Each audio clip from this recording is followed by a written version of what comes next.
Mag-unboxing tayo, guys.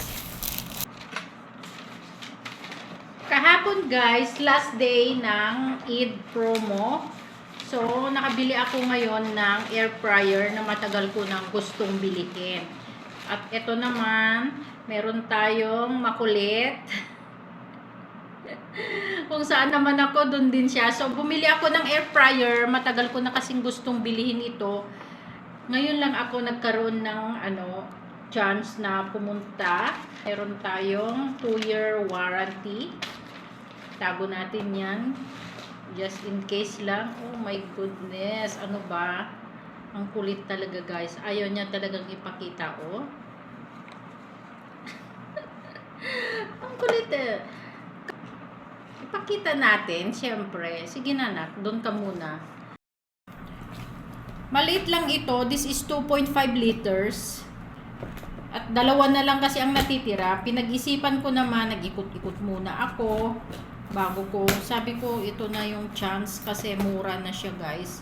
Gustuin ko mang bumili pa ng mas malaki. Meron din ako yung nakita, yung double. Pero, at hindi naman ako yung laging gumagamit. Ito yung kanyang manual. And, okay naman, may English, may hindi ko maintindihan. And this is the warranty. I have 2-year warranty. And very ito sa akin, importante ito sa akin.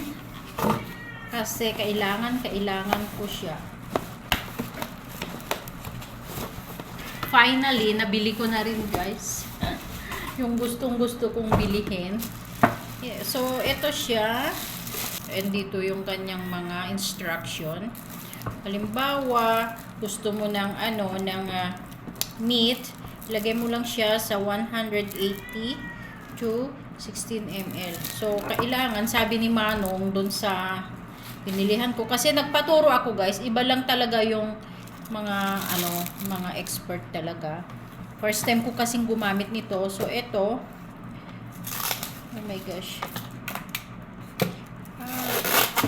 Talagang linak niya. Kasi pina-open ko na siya kahapon. Sabi ko, I wanna see inside.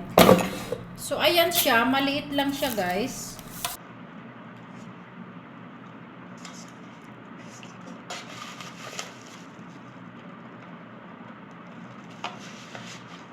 Ayan. And ito, kailangan mo, kung kailangan, nandito yung yung French fries, 200 degrees. Ilagay mo siya sa 200 dito. And then, ilagay mo din dito. So, yun, ang niya, instruction niya sa akin kahapon. And finally, sana tatagal ito. Nabili ko na rin yung gusto kong bilihin. Tsaka, hindi naman siya masyadong mabigat.